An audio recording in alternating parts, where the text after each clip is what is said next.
La vidéo que je m'apprête à vous partager est très intéressante, très éducative, très instructive même. Sachez que je ne suis pas le détenteur des droits d'auteur de cette vidéo. Je vous la partage juste si elle vous intéresse. Abonnez-vous, likez, commentez. On commence. Bonjour, je m'appelle Nathalie Yamb. Vous connaissez Christophe? Christophe Gomart est l'eurodéputé français qui a porté une résolution contre le Niger au Parlement européen à Strasbourg le 12 mars 2026. Cette résolution exige la libération immédiate de Mohamed Bazoum et la tenue d'élections au Niger. Weke et Adjobason. Bref, écoutons Cricri d'amour. Il convient de rappeler que le président Bazoum, démocratiquement élu, a été le principal partenaire des forces européennes au Sahel, contribuant à la lutte contre le terrorisme islamiste, contre le trafic d'armes, contre le trafic d'êtres humains et à la stabilité régionale. Nous ne pouvons rester plus longtemps silencieux alors qu'un allié clé de l'Europe est emprisonné. Quel exemple de loyauté l'Union européenne donnerait-elle à ses partenaires? Sa libération est urgente pour deux raisons majeures. Son mandat prendra fin le 2 avril 2026. Ne pas obtenir sa libération avant cette date constituerait un échec grave.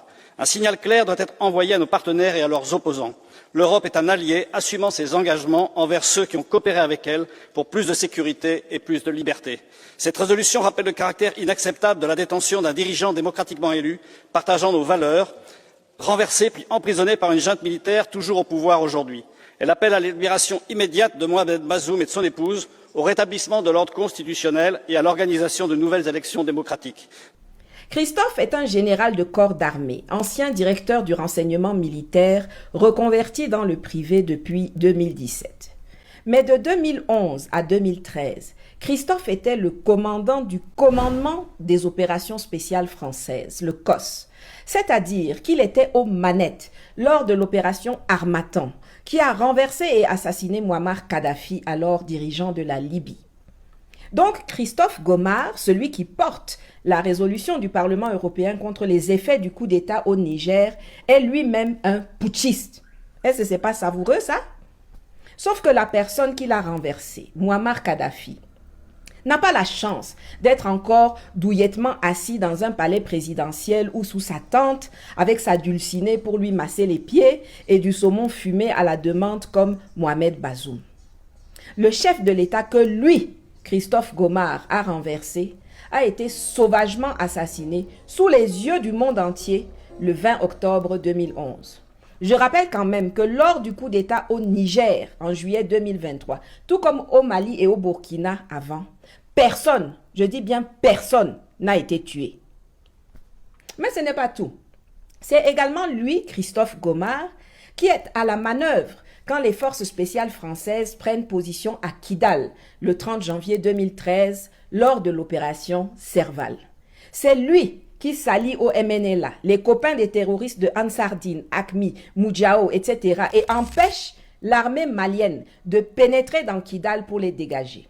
C'est-à-dire que celui qui porte la résolution qui inscrit au point E de ses considérants que, je cite, la situation en matière de sécurité au Niger et dans l'ensemble du Sahel continue de se détériorer dans le prolongement des attaques meurtrières menées par des groupes djihadistes, fin de citation, est celui-là même qui a négocié et collaboré avec les groupes djihadistes du Sahel. On apprécie. Il est aujourd'hui unanimement et scientifiquement établi que c'est l'assassinat de Kadhafi et la destruction subséquente de l'État libyen qui ont causé l'explosion et l'expansion du terrorisme au Sahel. Donc, à tous les niveaux, Christophe Gomart est l'architecte, le co-auteur de la situation qui a coûté la vie à des centaines de milliers, déplacé des millions d'Africains depuis 15 ans. Et c'est cette racaille aux mains dégoulinantes de sang qui a le culot de venir mettre sa bouche puante dans les affaires du Niger. Bien sûr, Niamey a réagi du tac au tac. Le soir même, la chargée d'affaires de l'UE était convoquée par notre ministre des Affaires étrangères, Bakary Yahou Sangaré, qui lui a exprimé toute l'indignation du peuple et des autorités du Niger et lui a remis une lettre de protestation. Mais si l'Union européenne peut, en dehors de toute procédure judiciaire, assommer de sanctions quelqu'un comme moi, en gelant mes avoirs, en m'interdisant l'entrée, le transit et le survol du territoire européen, m'empêchant de facto de rentrer en Suisse, pays enclavé dans l'UE, et en interdisant à toute personne de me fournir des ressources ou des services ou d'en recevoir de moi, si la France peut saisir les avoirs de mon frère bien-aimé Franklin Nyamsi et retirer la nationalité de mon sang, Kémy Séba, alors qu'en tant que leader panafricain, nous n'avons fait qu'exprimer des opinions et des analyses géopolitiques et philosophiques pour l'éveil des consciences des peuples noirs. Mais alors, qu'est-ce que les États de l'AES attendent pour appliquer des sanctions similaires à l'eurodéputé Christophe Gomard, qui a été un acteur criminel, qui porte une responsabilité directe, documentée et historique dans la déstabilisation meurtrière du Sahel et même pour engager une procédure judiciaire contre cet énergumène putschiste qui a le toupet de se poser aujourd'hui en donneur de leçons au Niger et en parangon de l'humanisme. C'est pas vengeance, oh, c'est réciprocité.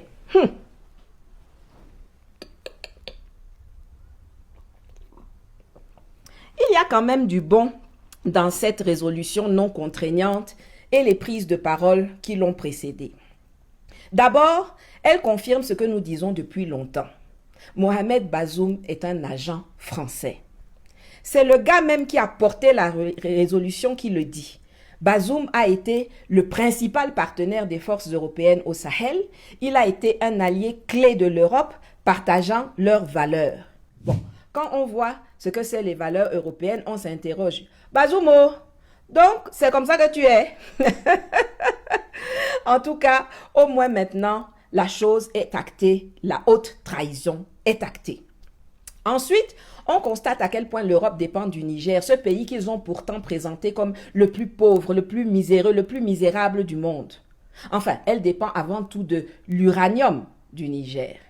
Jusqu'à récemment, c'est le Niger qui était le plus grand fournisseur d'uranium de la France, mais aussi de l'Europe. On coupe le robinet à Arlit, ça hurle de Bruxelles à Varsovie en passant par Paris. Les eurodéputés croient qu'en remettant Bazoum dans le fauteuil présidentiel, tout redeviendra comme avant quand il leur permettait de se servir cadeau ou presque dans les mines du Niger. Eh, Azambowam, que ces gens-là sont stupides quand même. Tch. Enfin, cette résolution établit la médiocrité géopolitique des députés européens. Pendant qu'ils votent leur résolution farfelue d'ingérence, les États-Unis, leurs maîtres, font exactement l'inverse. Le responsable Afrique du département d'État américain, Nick Checker, multiplie les déplacements au Sahel. Il est d'ailleurs reçu à Niamey aujourd'hui et il a réaffirmé haut et fort le respect de la souveraineté du Niger préalablement à son arrivée chez nous. Et c'est à ce moment précis que les Einstein au rabais du Parlement de Strasbourg décident de se comporter en nostalgique de la néocolonie. Résultat, encore une fois, l'Europe se met hors jeu vis-à-vis de Niamey, mais également vis-à-vis de leur propre patron américain. Voilà la diplomatie européenne dans toute sa splendeur. Arriver en retard, se tromper de méthode, obtenir exactement zéro et s'étonner ensuite de se faire flanquer à la porte avec perte et fracas. Des vrais génies. C'est le prix à payer quand on suit les Français dans leurs idioties. Bref, c'est le week-end, on ne va pas faire long, surtout que je dois aller me tresser. Christophe Gomard disait que si le Parlement européen n'arrive pas à obtenir la libération de Bazoum avant le 2 avril, qui aurait été la date de la fin de son mandat si la révolution sahélienne ne l'avait pas balayé, alors ce serait un échec. Christophe, viens, laisse-moi te donner une nouvelle en breaking news. Vous avez échoué. Chaque fois que vous prononcez le nom de Bazoum, vous prolongez sa détention. Chaque fois que vous vous ingérez de façon grossière dans les affaires des États du Sahel, vous démultipliez un sentiment anti-Europe, déjà bien ancré du fait de votre passif esclavagiste, colonial, néocolonial, brutal et sanglant chez nous. Chaque fois que vous laissez votre naturel raciste, méprisant et condescendant prendre le dessus, vous accélérez le dégagement des entreprises et intérêts européens du Sahel.